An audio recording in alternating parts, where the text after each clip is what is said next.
I come from a slave father, not grandfather, a slave father, born in eastern North Carolina in 1843, escaped from slavery in 1858, a contemporary co-fighter with Frederick Douglass, Harriet Tubman, John Brown, Sojourner Truth, and William Lloyd Garrison for the freedom not only of the Negro people, but of millions of white workers caught in the same serfdom as their black brothers and sisters.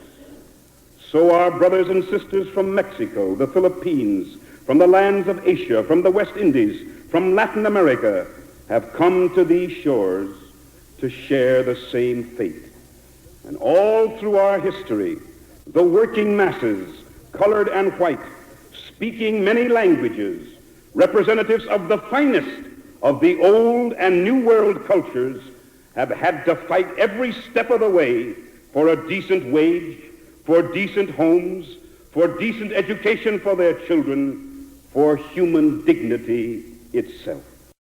Part 1 concluded in 1928 with the London production of Showboat, which featured the song Old Man River.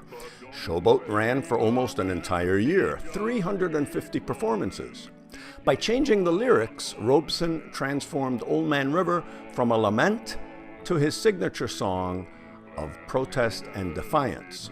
Due to the enormous success of Showboat, Paul and the pianist Lawrence Brown were invited to perform and dine with the aristocracy and royalty of Great Britain.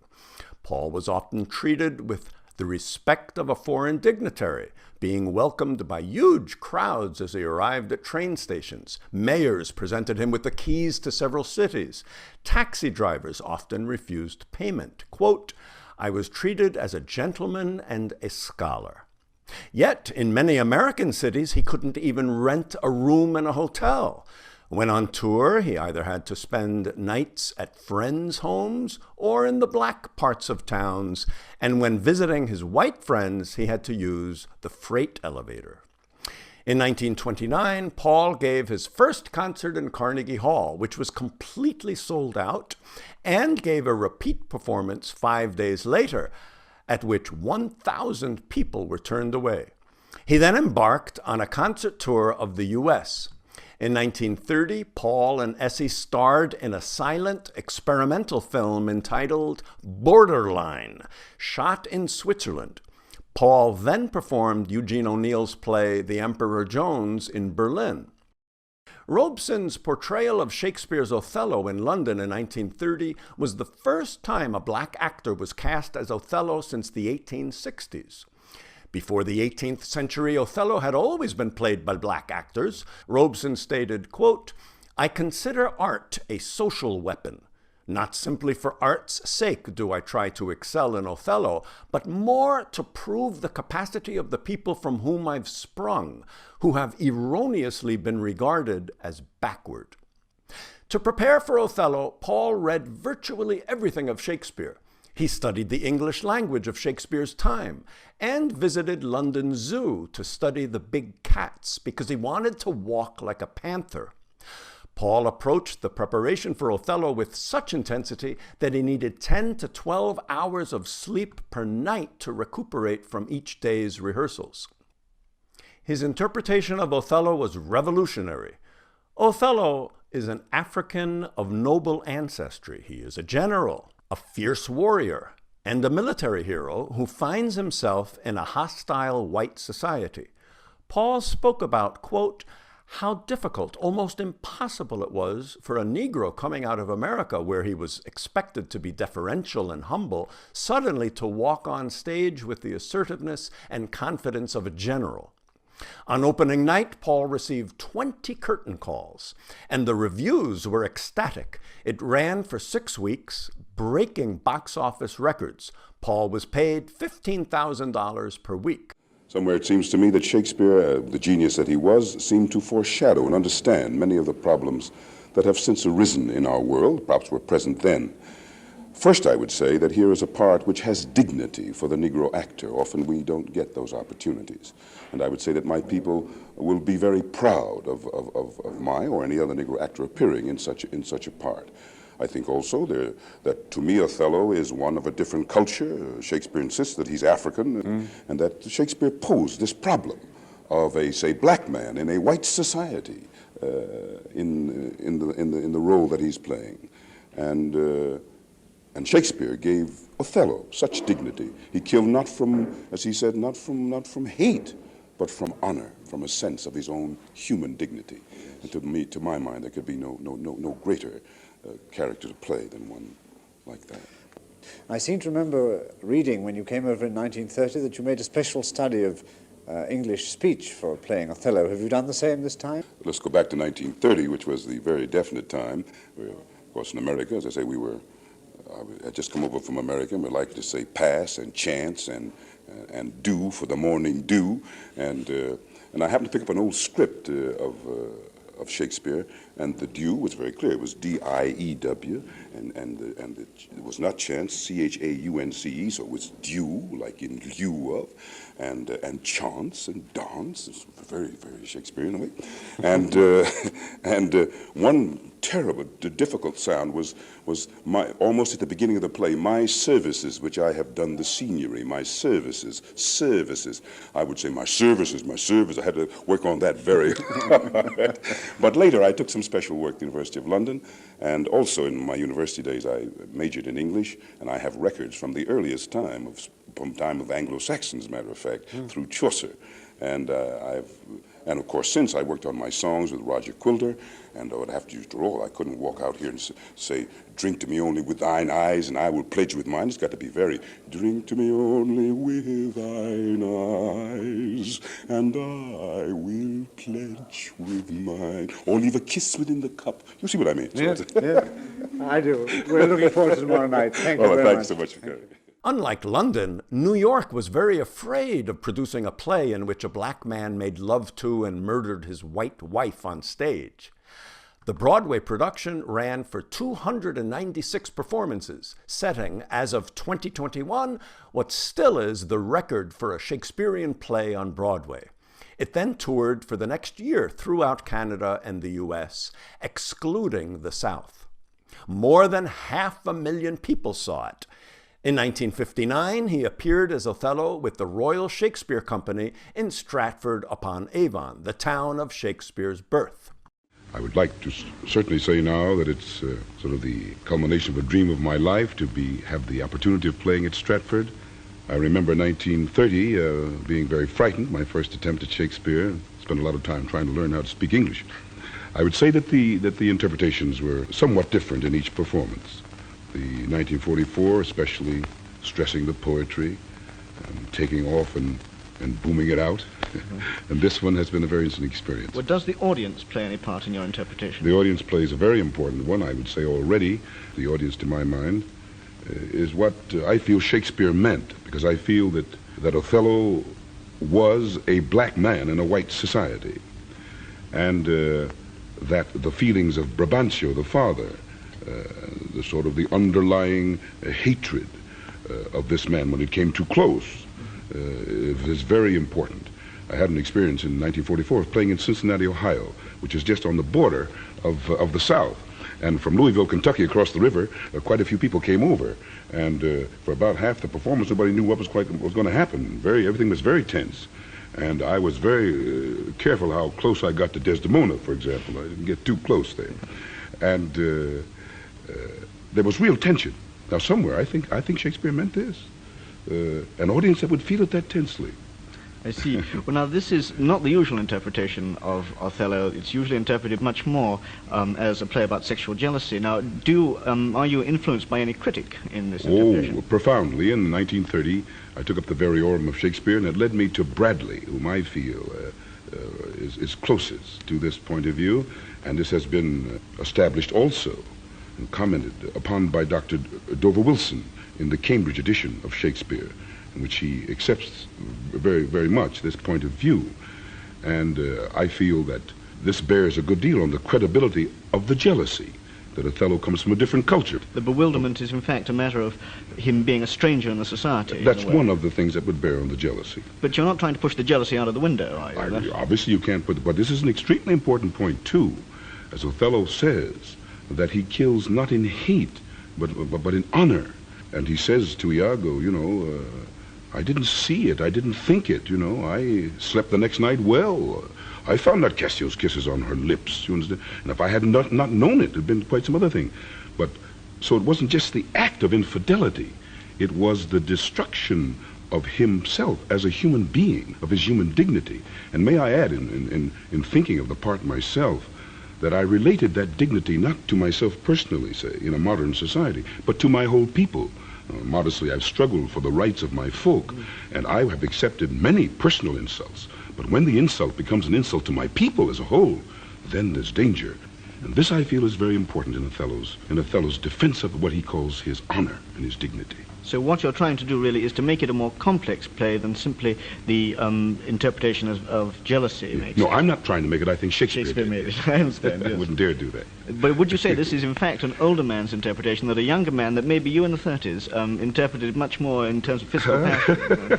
No, I came to this decision in the 30s as well. I see. That this was a play essentially of honor. And certainly one is jealous, but one might not kill for that reason. Othello represented a whole culture to my mind. What about the modern critics, people like Wilson Knight, who've interpreted the play primarily as a poem rather than as a character study? Well, I would say it's all right to interpret it as a poem, but it would be doing violence again to Shakespeare, one of the great dramatists of all time. The very essence is character. There's no reason why the poetry shouldn't reflect the character. For example, Othello, coming from an Eastern culture, is more ornate. As an African, one of Africa, you ever heard some of the great African orators? And my father was in that tradition. Every Sunday morning, it would be a rolling out of a great sermon, and now we bow down on bended knee, O Lord.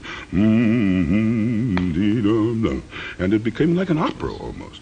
And so some of the speeches of Othello, arise, black vengeance, from thy hollow cell, yield up, O love, thy crown and hearted throne to tyranny, swell. Well, yes, it could be done, but Mr. Richardson said, now, Paul, now, wait a minute now, just get some truth here. Don't quite roll it out so much. Well, on the question of Mr. Richardson's production, I'm not so sure. That I felt that he cut the play down so much that he tried to turn it into prose, and that, in a sense, this was cramping you. You were only firing No, on I would 6 or 8 disagree. What he said, Mr. Richardson, is that Mr. Shakespeare's words are there. I'm saying them, and they speak more or less for themselves. They don't need to be pushed along too much. Soft you a word or two before you go. I have done the state some service, and they know it. Just say it. Mr. Shakespeare knows what's going to happen.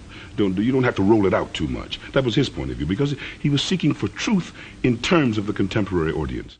Paul often included Othello's final soliloquy in his concerts. This is the last speech of Othello that he makes, and they've come to take him away to Venice.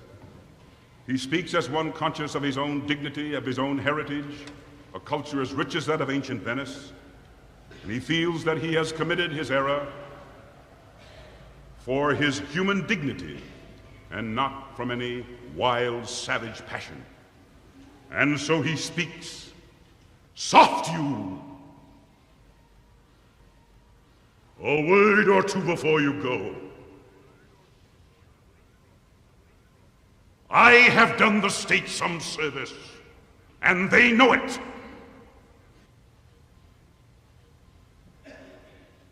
No more of that. I pray you in your letters, when you shall these unlucky deeds relate, speak of me as I am. Nothing extenuate, nor set down aught in malice.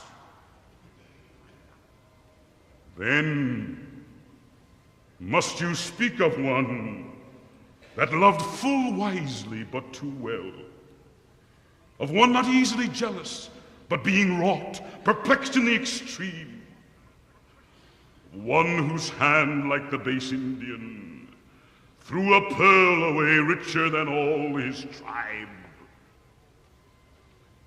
of one whose subdued eyes, albeit unused to the melting moon, drop tears as fast as the Arabian trees,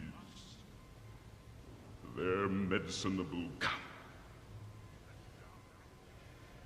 Set you down this, And say besides that in Aleppo once, where malignant and a turbaned Turk be the Venetian introduced the state, I took by the throat the damned heathen dog, and smote him thus. I kissed thee ere I killed thee. No way but this, killing myself to die upon a kiss.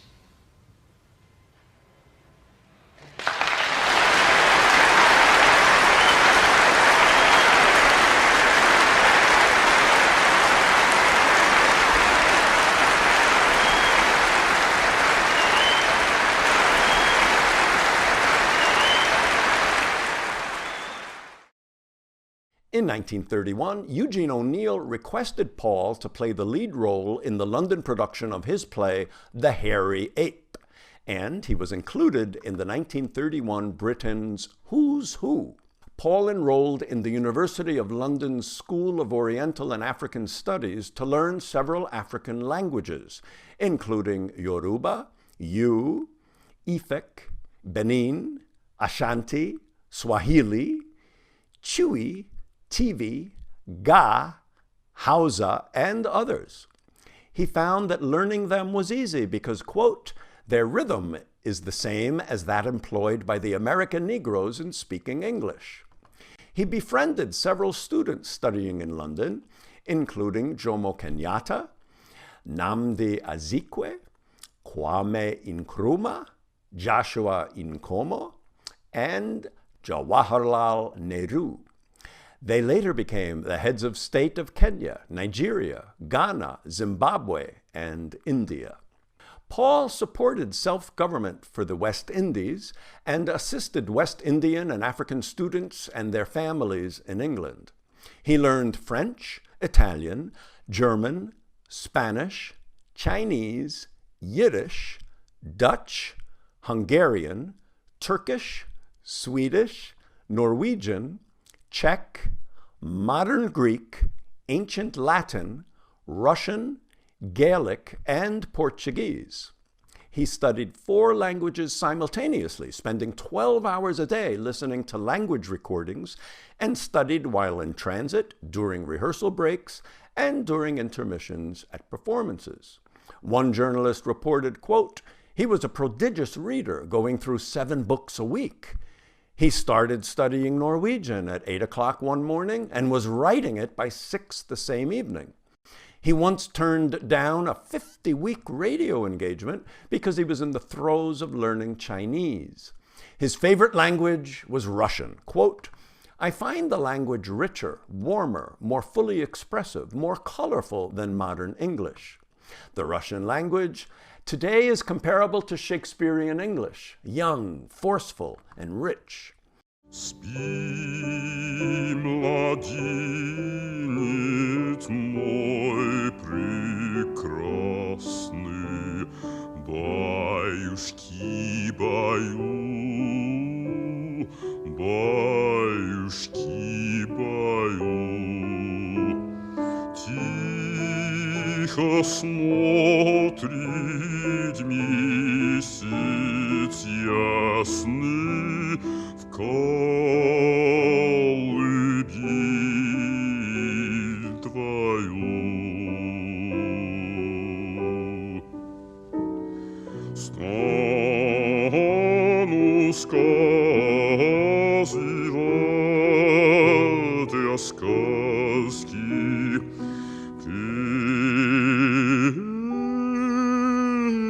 песенку спою. Ты стремли, закрывши глазки, баюшки, баю.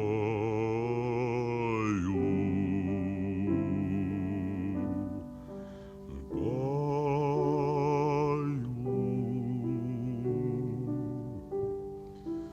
баю.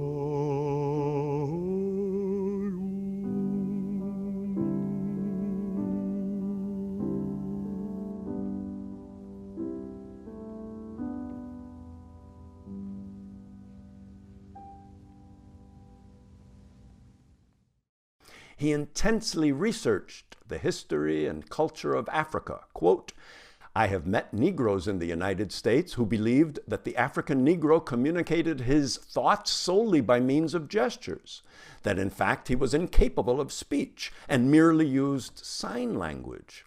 It is my first concern to dispel this ignorance. I learned that along with the towering achievements of the cultures of ancient Greece and China, there stood the culture of Africa, unseen and denied by the imperialist looters of Africa's material wealth. He spoke of, quote, the remarkable kinship between African and Chinese cultures. I found the African way of thinking in symbols was also the way of the great Chinese thinkers.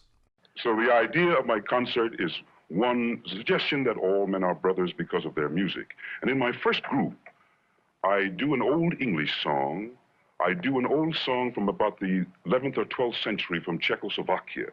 The Moravian chorales of about the 13th, 11th, and 12th centuries preceded the chorales upon which Johann Sebastian Bach based his music. So I take this, and then I do a Bach chorale, and then I create a slight confusion by doing a Negro spiritual right in the middle, because it belongs there. And I found that out by going back to Africa. For example, there was an old, in East Africa, there is a chorale form that reached a form just pre-Bach in Europe. Very interesting. Chabala chapataye, chabala pataye, chabala patapataye, chabala pataye, mzungu mzungu wachine, mzungu mzungu wachine. Svati Vatsklavă, vive do česky zemlje. The first was African, almost, and you say they're very similar. The first was African, the second is from the 11th century in Czechoslovakia with a chorale that just preceded Bach. In 1937, Robeson donated $1,500 to launch the Council on African Affairs and became its chairman together with W.E.B. Du Bois. It was dedicated to freeing Africa from colonial rule and educating African Americans about their roots in Africa. Paul rejected the concept of melting pot assimilation. His view matched that of New York Jewish intellectuals of the early 30s who published their views in the Menorah Journal. He believed African Americans should become, quote, a self-respecting, solid racial unit with its spiritual roots back in Africa. Paul said, quote, the Russian songs and those of the Soviet republics bear a close relationship to folk songs of the Negro people. These songs were born out of the misery and suffering, exploitation and oppression of the people, end quote. In spirituals, he identified the sufferings of African Americans with that of the ancient Hebrews. He often illustrated this point by singing Go Down Moses, Let My People Go. When Israel was in Egypt's land, let my people go. Oppressed so hard they could not stand, let my people go. Go down, Moses, way down in Egypt's land, tell old Pharaoh to let my people go.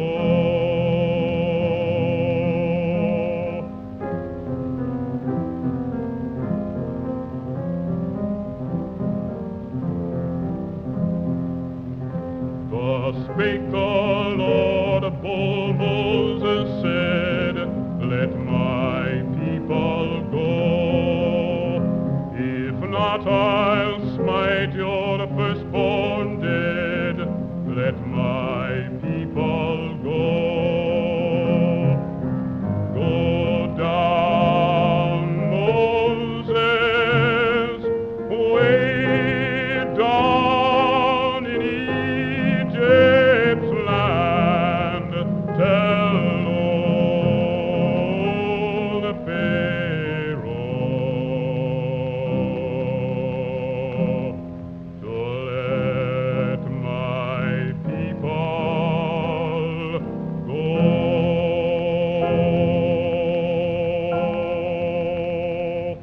When I sing Let My People Go, I can feel sympathetic vibrations from my audience. It is a symbol of those seeking freedom from the dungeons of fascism in Europe today.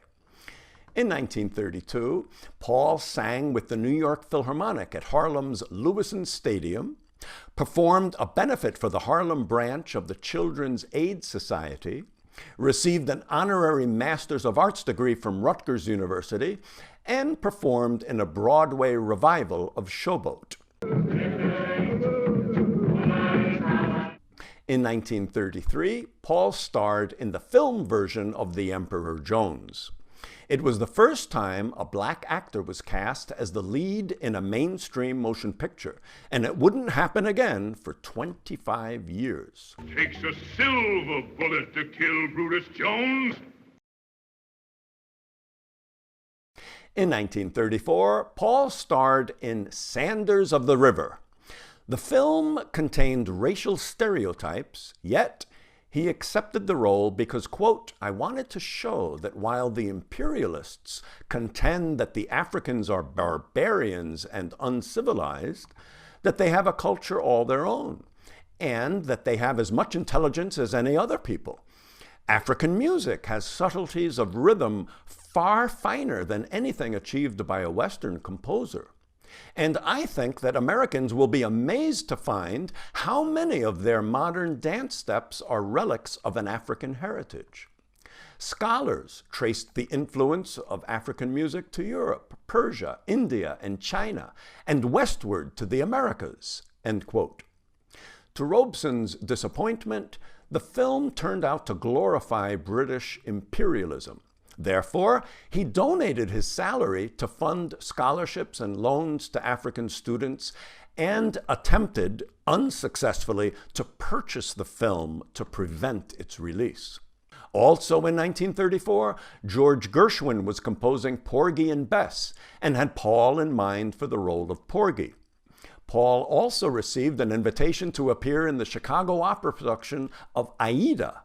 He turned them both down because he didn't consider his voice to be suited for opera and wanted to reach a broad audience that didn't listen to opera. In fact, Robeson announced that classical music would play no further part in his concert programs. He wanted to concentrate on folk music from around the world, which transcended race and nationality.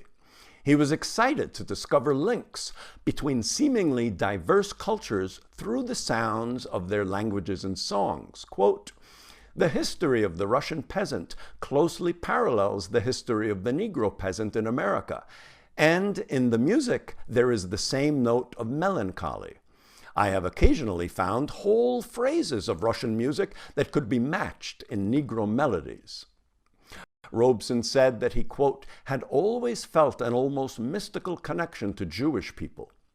As a boy, he listened to his father and his brother Ben reading Hebrew together. He observed that their Jewish neighbor was one of the first white people to treat his father with respect. His roommate in college was a Jew who, at Rutgers, was considered less than white. Paul's wife, Essie, was a black Spanish Jew. And in interviews, Paul often spoke about how much Jews had helped him as a young man. Quote, the Negro spiritual and the Hebrew chant have the same plaintive note. Both of our peoples have known oppression, and I feel at home singing in Hebrew. He often explained that the African American slaves identified with and were inspired by the ancient Hebrews. The liberation theme struck so deeply, the Moses story, the Daniel story, the Joshua story. Earlier in the program, I spoke about Negro spirituals stemming from the Bible stories. Well, here is one of the best-known Bible stories, that of Joshua at the Battle of Jericho. So the people shouted when the priests blew with the trumpets, and it came to pass when the people heard the sound of the trumpet, and the people shouted with a great shout, that the wall fell down flat, so that the people went up into the city, every man straight before him, and they took the city. Here in this Joshua at the Battle of Jericho, sung by Mr. Brown and myself, you will hear one of the finest arrangements of our Negro music by Lawrence Brown. Note the rhythm. It goes back to our African heritage, one of the finest of our folk songs. Joshua fit the battle of Jericho, Jericho, yes, Jericho. oh, Joshua fit the battle of Jericho, and the walls come a-tumbling down. that morning. Joshua fit the battle of Jericho, Jericho, yes, Jericho. Joshua fit the battle of Jericho, and the walls come a-tumbling down. Good morning, brother pilgrim. Pray tell me where you bound. Oh, tell me where you traveling to. On to this enchanted ground. My name it is, O pilgrim, to Canaan I am bound. Traveling through this wilderness. On to this enchanted ground. That morning. Joshua fit the battle of Jericho, Jericho, yes, Jericho.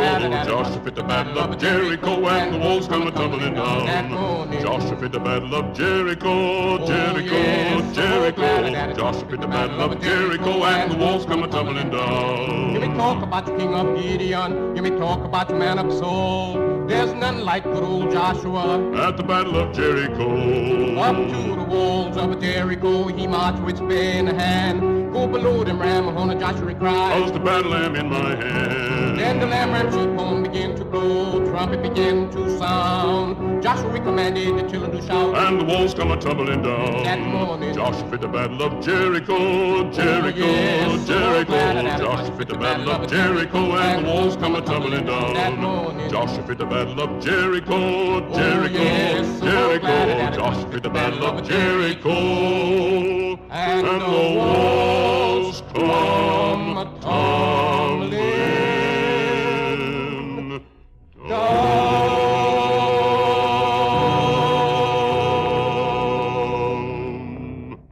Paul assisted the American ORT organization, which offered instruction in various trades to young Eastern European Jews preparing to emigrate to Palestine. In 1933, thousands of Jews fleeing Nazi Germany were arriving in London. Paul donated his fee from a benefit performance of All God's Children Got Wings, which raised $10,000 for the refugees. Quote, "The white people who have been the kindest to me in America have been Jewish people."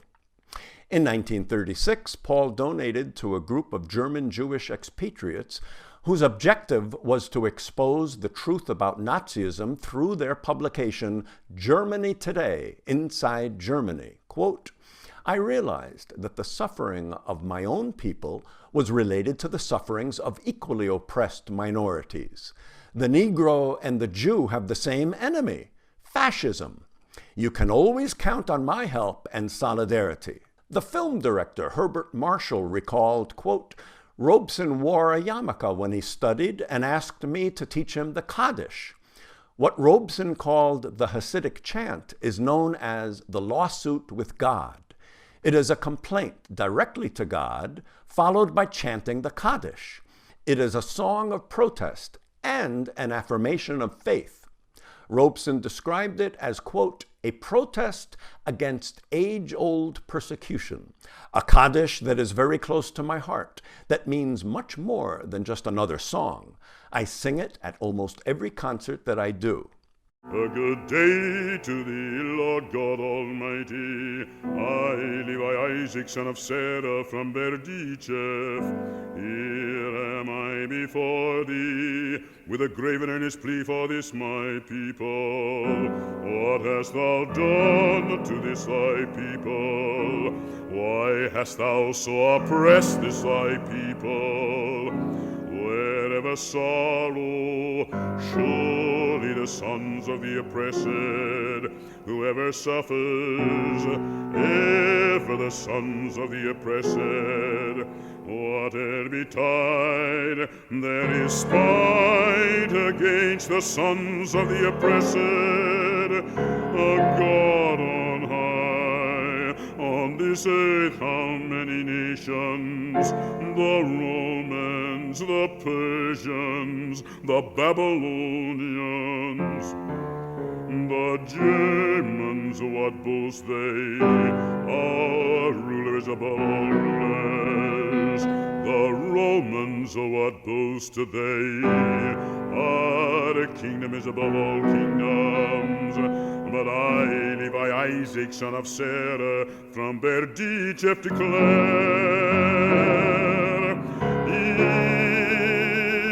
is Gadol, the is Kadosh, Shemei Rabo, and I, Levi Isaac, son of Sarah, from Berdichev declare, from my place I will not move, I will not move from my place, and an end let there be to all this sorrow and suffering. Is Gadol, the is Kadosh, Shemei Rabo.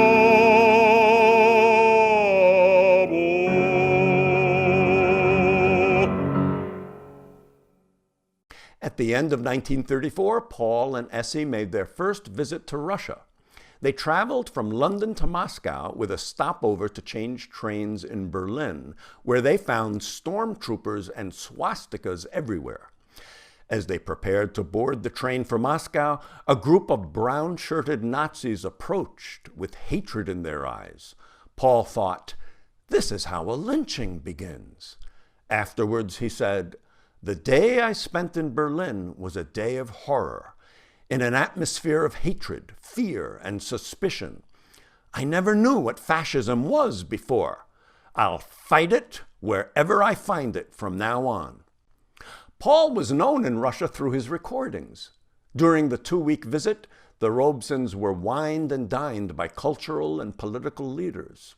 Paul captivated everyone with his perfectly fluent Russian and his impromptu singing.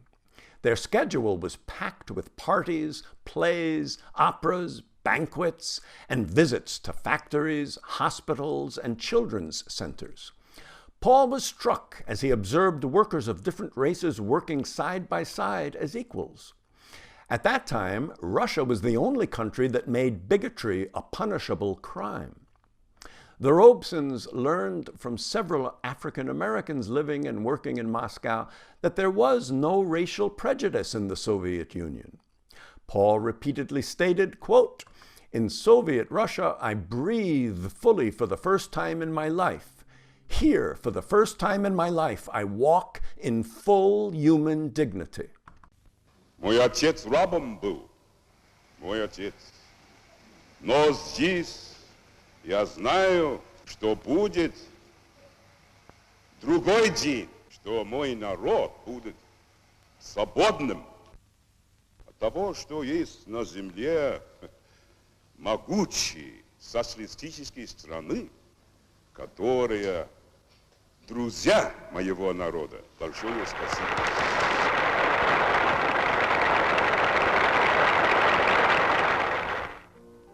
You jack of diamonds, now you jack of diamonds. Well, I know you are old, boys. Yes, I know you are old. You robbed my pocket. Yes, you robbed my pocket. Done rob my pocket of a silver and a gold.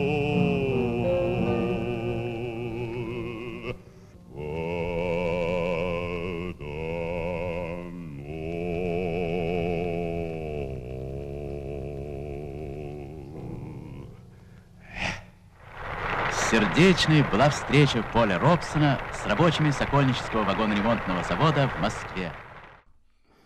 Robeson was impressed that children of illiterate peasants could become teachers and scientists, that there was free health care for everyone, and by the establishment in the Far East of a Jewish national region in Birobidzhan.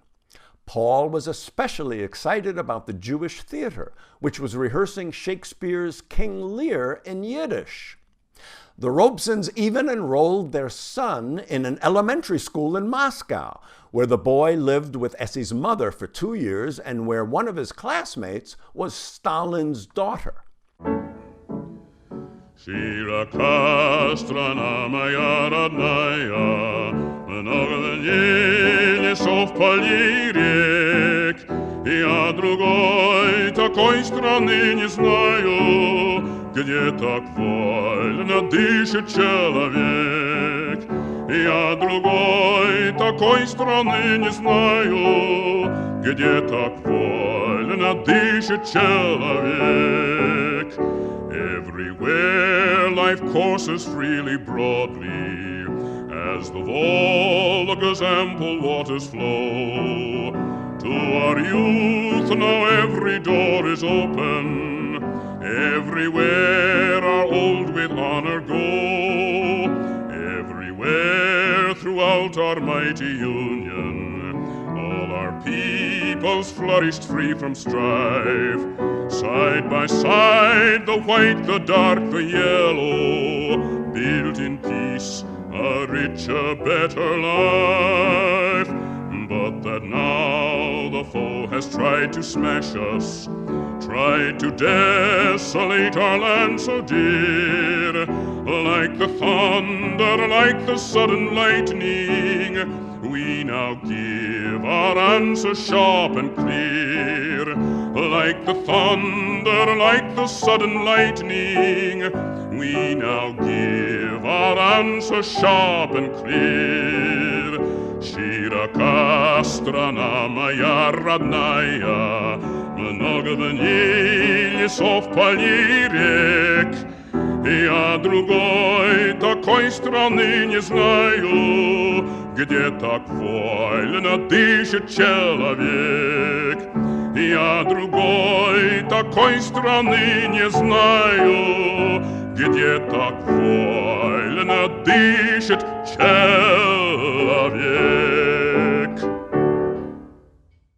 In early 1936, Paul helped finance an anti-apartheid documentary about South Africa entitled My Song Goes Forth, in which he sang 2 songs and narrated the prologue.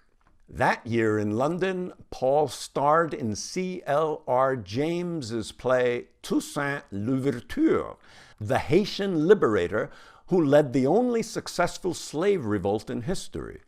In the U.S., he appeared in the first film version of Showboat and sang 12 concerts in Moscow, Leningrad, Kiev, and Odessa, which were broadcast throughout the Soviet Union.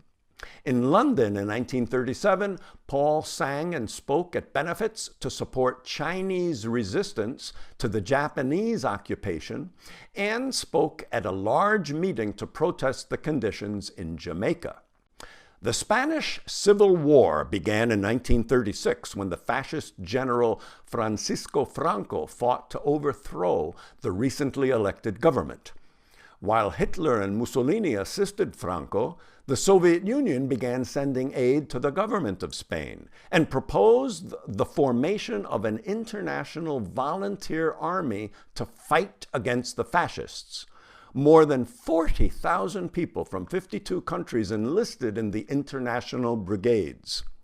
The Abraham Lincoln Brigade had 3,200 American volunteers, 90 of whom were African Americans, and was the first fully integrated military unit in U.S. history. Some African Americans served as officers, with whites under their command. Paul initiated a fund for the relief of the dependents of those African Americans and donated generously to the Negro People's Ambulance for Loyalist Spain.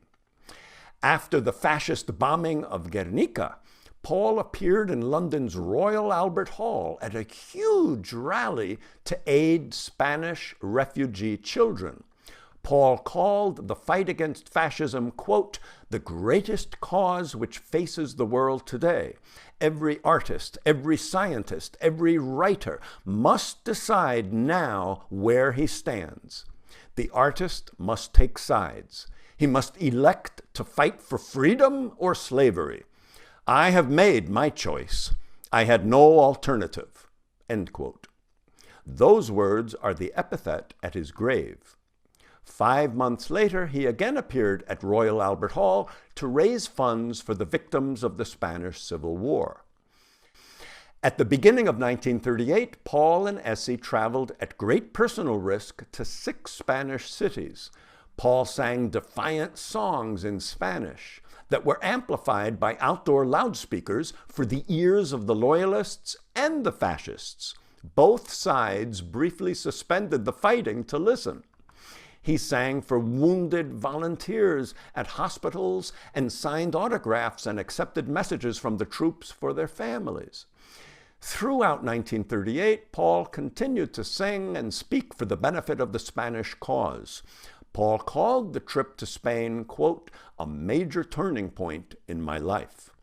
Madrid, you wondrous city, Madrid, you wondrous city, Madrid, you wondrous city, mamita mia, they wanted to take you, they wanted to take you, but you're courageous children, but you're courageous children, but you're courageous children, mamita mia, they will avenge you, they will avenge you.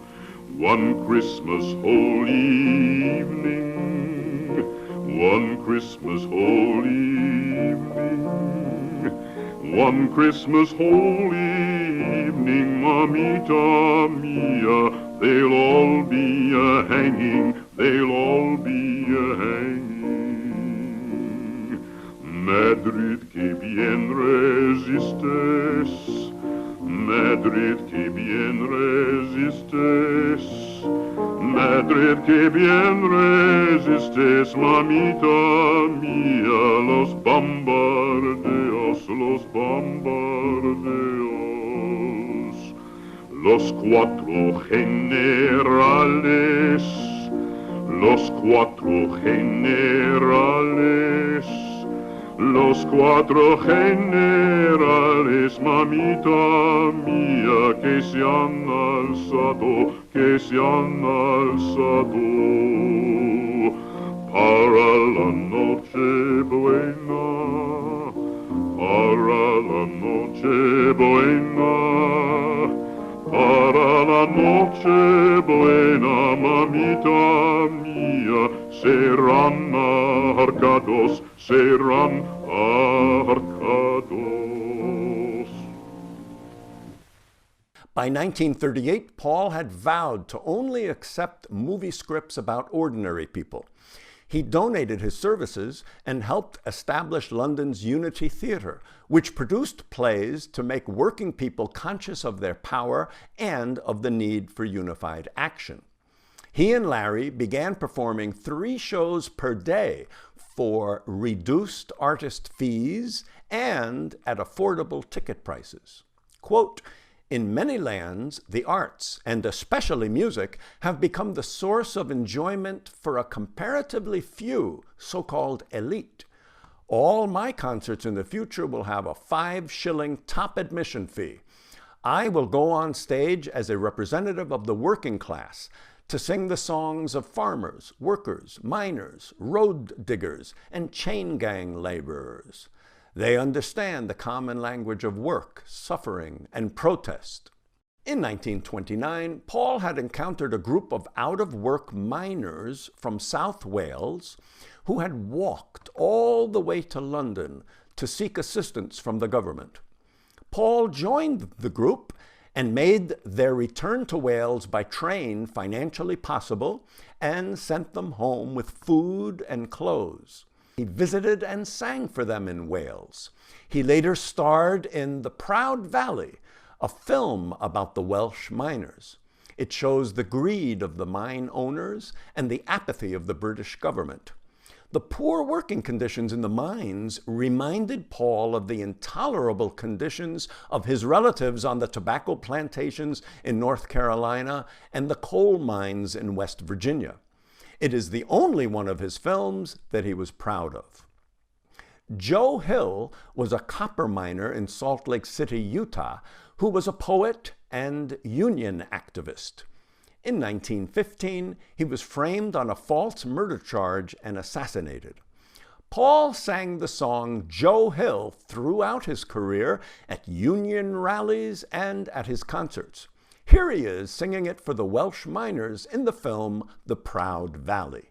I dreamed I saw Joe Hill last night, alive as you and me.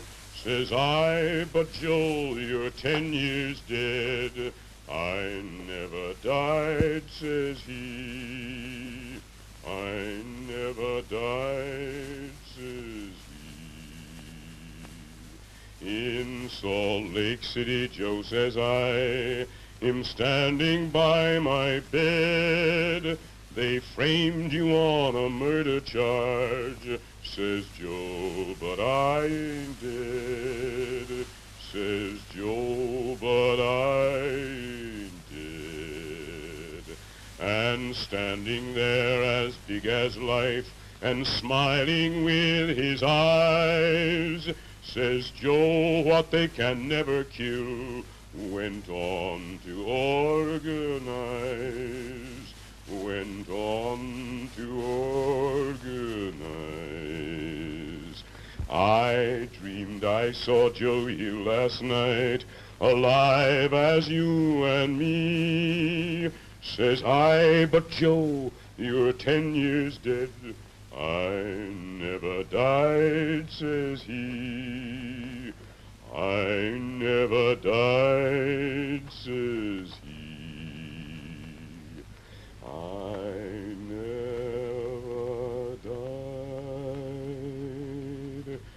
says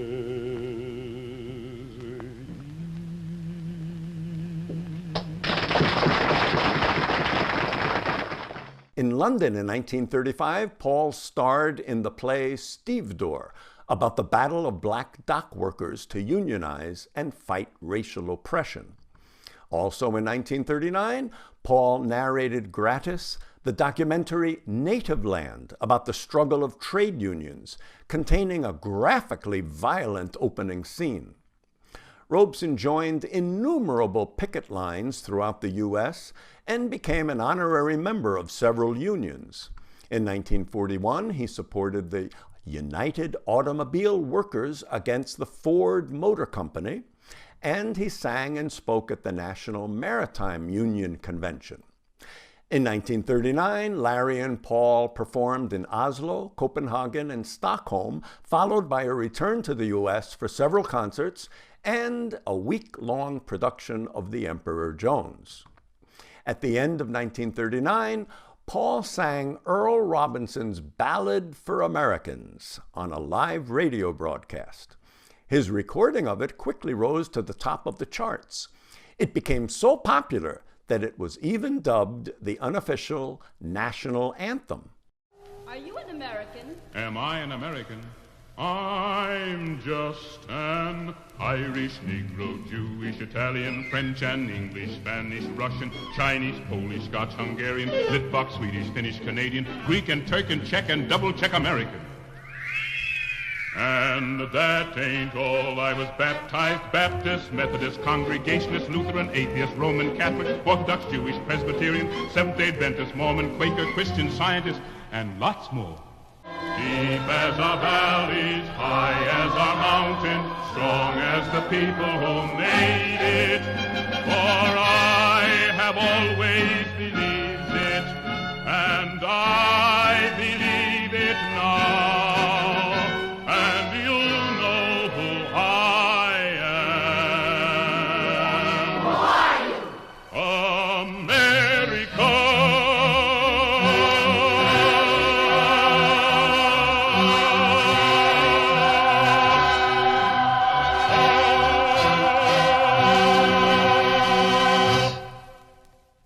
Next, Paul began rehearsing for the Broadway musical John Henry, about the legendary black folk hero.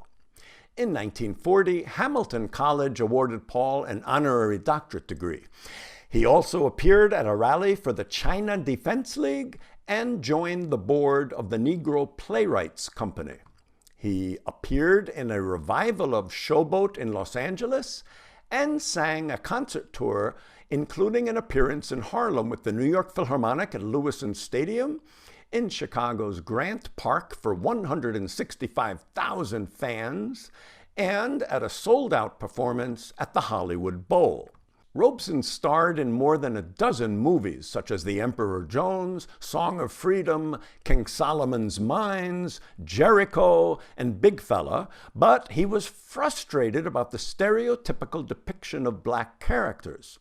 For the film Tales of Manhattan, he was told he'd be able to make changes in the script. When that promise was not kept, he tried to buy his way out of the contract, but couldn't afford it. Robeson said that he would join any picket line that might develop during its New York showing, and held a press conference to announce that he was quitting Hollywood for good because, quote, the industry didn't realistically portray the plight of blacks and other oppressed groups. During World War II, Paul performed at war bond rallies and for the troops. He encouraged African Americans to support the war, warning that, quote, the victory of fascism would make slaves of us all. Robeson called for the end of discrimination in the defense industry and in the military. In the early 40s, Paul was earning up to $2,500 per concert, but turned down many lucrative offers because he refused to perform for segregated audiences, and his contracts prohibited discrimination in seating or in ticket sales. In October of 1942, Larry and Paul began a 6-month concert tour of the U.S. and Montreal, performing 70 concerts. Robeson then appeared at the Southern Negro Youth Congress in Tuskegee, Alabama, and with Eleanor Roosevelt at the Southern Conference for Human Welfare in Nashville, Tennessee. I dreamed I saw Joe Hill last night, alive as you and me. Says I, but Joe, you're 10 years dead. I never died, says he.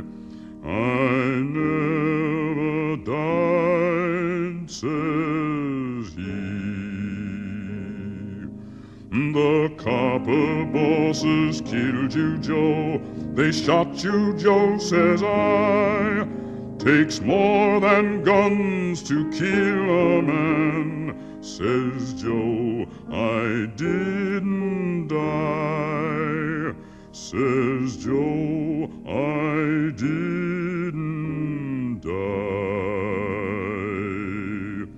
And standing there as big as life and smiling with his eyes, says Joe, what they forgot to kill went on to organize, went on to organize. From San Diego up to Maine, in every mine and mill, where working men defend their rights, it's there you'll find Joe Hill. It's there you'll find Joe Hill. I dreamed I saw Joe Hill last night, alive as you and me. Says I, but Joe, you're 10 years dead. I never died, says he. I never died, says he. I never died, says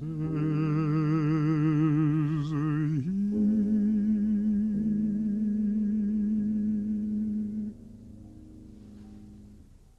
Paul had become the most famous black man in the world.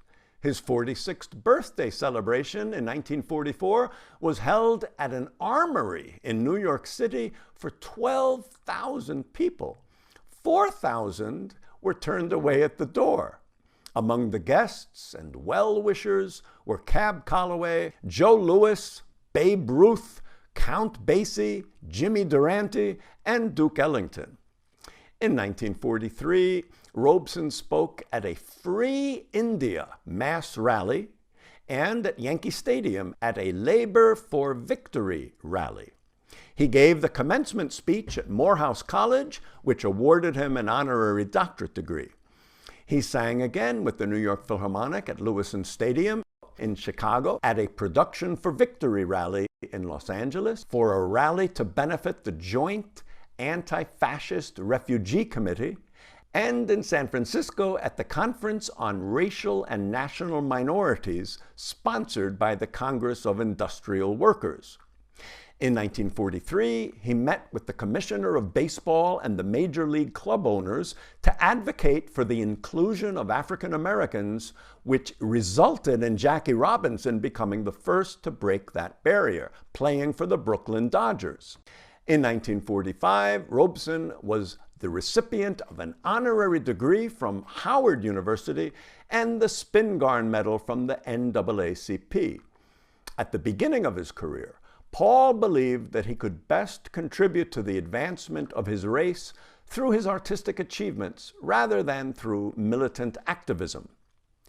He gradually came to realize how little his personal achievements benefited the status of his race, and that he couldn't be of true service to his people through art alone. Quote, "Einstein is the greatest mathematician that ever lived, but that didn't save the Jews from Hitler." Going home, I'm just going home, quiet like some still day. I'm just going home. It's not far, just close by, through an open door. Work all done, care laid by, going to fear no more. Mother's there expecting me, father's waiting too. Lots of folk gathered there, all of the friends I knew.